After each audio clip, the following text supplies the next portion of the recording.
One thing I've been thinking about a lot is how much of creative discipline actually requires self care.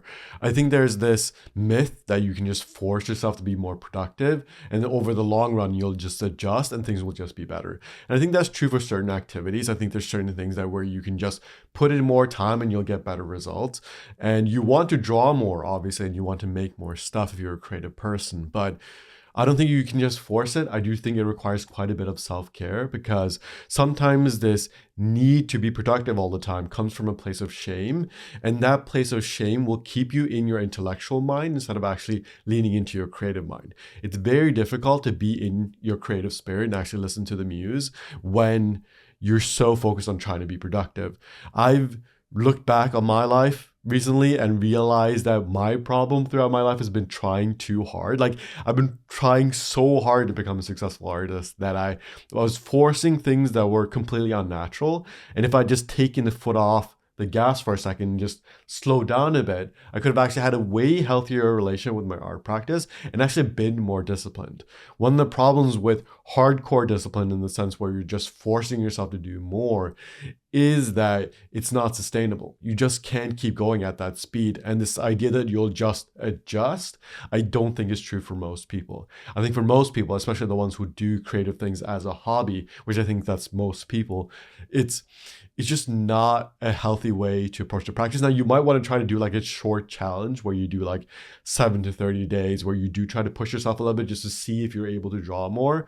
But I do think that one of the hacks to being more creative is actually taking care of yourself, which includes like eating better, exercising, and journaling, going for walks, and like more of the gentle stuff, right? So it's not just about forcing a healthy habit where like a healthy diet or a healthy physical exercise just for the sake of it. Yet again, if you're not enjoying those practices, if you're not finding ways to really treat yourself well in those practices, I just don't think those things are sustainable. Like you can, yeah, go on an extreme diet for 30 days, but what's the point of that when you could have spent those 30 days being a little bit more forgiving with yourself and really negotiating with that side of yourself and asking like, okay, I want to eat slightly healthier. You clearly want to eat a lot of junk food. Like, how do we meet in the middle ground here? Like, do I eat a little bit more fermented food? Do I maybe eat just fewer calories? Like, okay, sure, we'll go for the junk food, but we'll order something that's just a little bit smaller, or I'll share some of this food so I'm not eating as much of it. Like figure out where you can negotiate those things, I think is a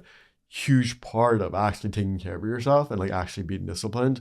I do think that the term discipline has been like hijacked by people who are like macho dudes who are just, targeting a demographic that's very angry and has a lot of shame and feels the need to resolve it. And I think there's some productive things that come out of that, right? So like, I don't think that that's completely wrong. I do think that if you're in a very rough position in life, maybe you just have to grind. Like maybe you just have to take on 2 full-time jobs and force yourself to just work all the time because you need to survive.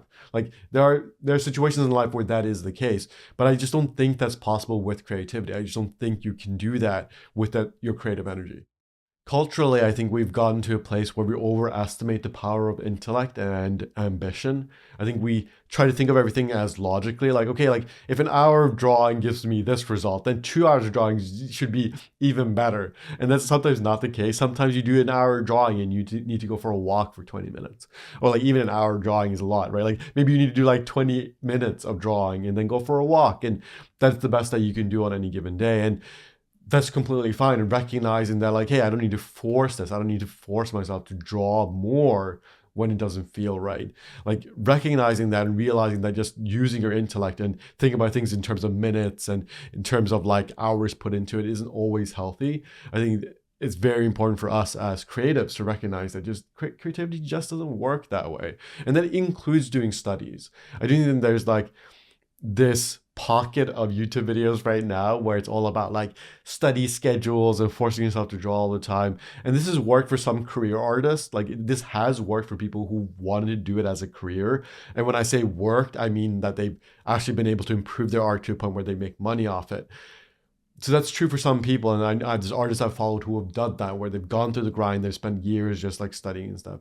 But I do think that they could have actually been way more efficient if they'd taken better care of themselves. Sometimes when I hear about these stories of artists just sacrificing everything just to draw more, I think to myself, like, like your brain would have learned faster if you had like spent a little bit more time just being social and exercising. Like if you add it, like even if you want to like to make huge sacrifices for your art career, which by the way I wouldn't recommend for most people. I don't think that most people should chase a creative career. I just don't think that the way that our economic system is built is just not easy to do. And I think it's very hard to stay truly aligned with your creative voice and also make money off it.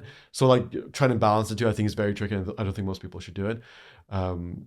But as I was saying, like a lot of times when I'm talking about these people who have these intense schedules that they're just like forcing themselves to draw all the time, I just don't think that they needed to go that intense. Like you can do 5 to 6 hours of drawing and then have other things in your life that will in the end fuel the creative spirit, right? Like in the end will fuel the creative practice. And I know that sometimes that can sound a little woo-woo, like it can sound a little bit like, oh well, that's detached from reality, that like, oh, that's not intellectual, logical enough. But really think about it in terms of neuroscience. Do you think that only doing one thing throughout the day is going to make you better? Or do you think that activating other parts of your brain will help let that the drawing part of your mind rest a little bit, and then you can recover better because you're using your brain in all kinds of healthy ways? Like I actually think that like isolating yourself and just focusing on drawing practice is not, I just don't think it's necessary at all. I think that most artists would grow more by taking better care of themselves. And let's talk about career artists. But like if you most of the people that listen to my work and most of the people who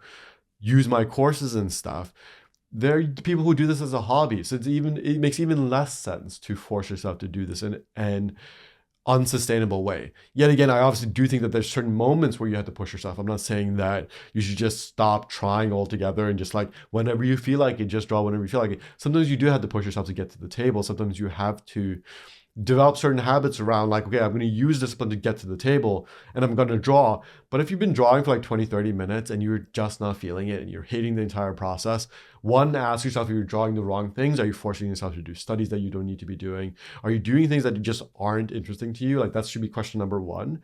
Or it could just be that you've been pushing yourself too hard. Like if you've been doing a lot of drawing over the past couple of days and your creative spirit just wants to rest for a little bit, give it that rest.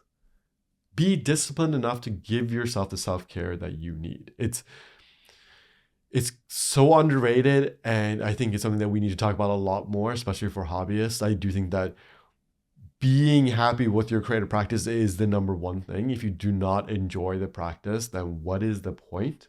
Like you might not like enjoy it in terms of happiness, but some fulfillment should come out of it, right? So like, let's say you're grappling with difficult emotions through the practice. You might not be happy in the sense that it's like, oh, I'm smiling and having a good time. You might not be feeling that, but you should at least feel some sort of fulfillment. You should feel at least some sort of like, this is meaningful to me. And it can be very easy to lose touch with the meaning of what you do if the only reason why you're doing it is to force yourself to meet some sort of quota. This idea that you're going to do like a drawing quota that you're going to meet every day is just not realistic. Now, you can study a certain amount of time per day that is like maybe not as fun, but if you're forcing yourself to do that all the time, I don't think that's sustainable. And this is something I've been thinking about a lot lately because I'm someone who's pushed myself really hard and not gotten good results, right? Like it's kind of funny that the more I take my foot off the gas, the more I improve. I improve more the better I take care of myself. The more I leave room for journaling and going for walks and having a lazy day once in a while instead of trying to work 7 days a week, the more I allow myself to have that space, the more I improve my craft. And it's funny to improve while putting in less effort. It is a strange, it's a strange experience, but it just makes so much sense when you actually think about it. I don't mean like there's like different kinds of thinking, and I think there's certain types of thinking where it's just brute force, where you're just like forcing a certain beliefs because there's a philosophy that's been passed down upon you. There's that type of thinking, and there's thinking that's a little bit more natural and relaxed, where you zoom out a little bit and you like genuinely ask yourself like, wait, is this actually what makes sense? Like, or am I just forcing this because I've been told that this is what makes sense, or I've been told that discipline looks like this. Discipline looks like grinding it out and waking up at this time and doing everything the hard way. And like really zoom out and take a moment and ask yourself what kind of thinking you're using. I've noticed a lot within myself that there's different modes of thinking and different frameworks for thinking, and they can all be used in different ways that are helpful. But the brute forcing approach, I just don't think is very helpful when it comes to creative practice. Like, art is about love. It's about enjoying things, about discovery and adventure. And sometimes adventure involves discipline, sometimes adventure involves working really hard, but it should be balanced. It can't be this thing that you're just like forcing yourself all the time. I just don't think that's sustainable at all. And something that I want to disconnect from, it's something that I want to stop doing.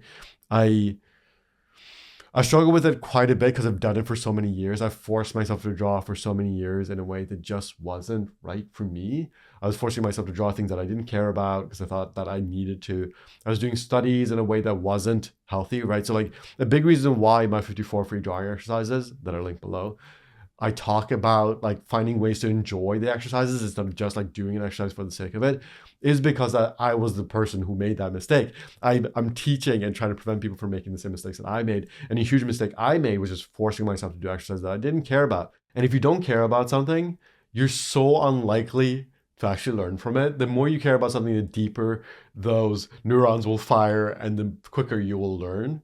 So there's almost like a cheat code to learning that is just care about the things that you're making and figure out how to care about them, right? So sometimes it means changing the subject matter. Sometimes it means changing the exercise so it's not as efficient, but it's more fun for you. Or it's just like, well, that exercise isn't for you and you should just do something else. It could also just be the day. Like, there's so many different factors you have to play with, but that all of those things become a lot easier once you put self-care and fulfillment on the top of the hierarchy instead of letting discipline be the only thing that matters. Like, if putting in hours is the only thing that matters, then you miss the point, my boy. My boy, you've missed the point if the only thing that matters to you is the hours that you put in instead of like, how do you feel about the practice? How do you feel about yourself after the practice? I know that there's a lot of creatives who have a lot of shame around their practice. I talk to a lot of students who struggle with these things where they think that they should be a certain type of artist and they feel bad about not being good enough and all these different things. So I recognize that that's a problem that we're all struggling with. And I do think that this disciplined mindset feeds into those types of shames. And I think we need to learn how to take better care of ourselves. Don't treat the art practice as if it's something that you need to grind out. You're not a factory worker when you're drawing. Sometimes you might want to take on the factory mode, of practice a little bit, but you don't want that to be your entire practice because then you'll lose touch with why you started. And why you started or the beauty that's available within the art practice is so, so important.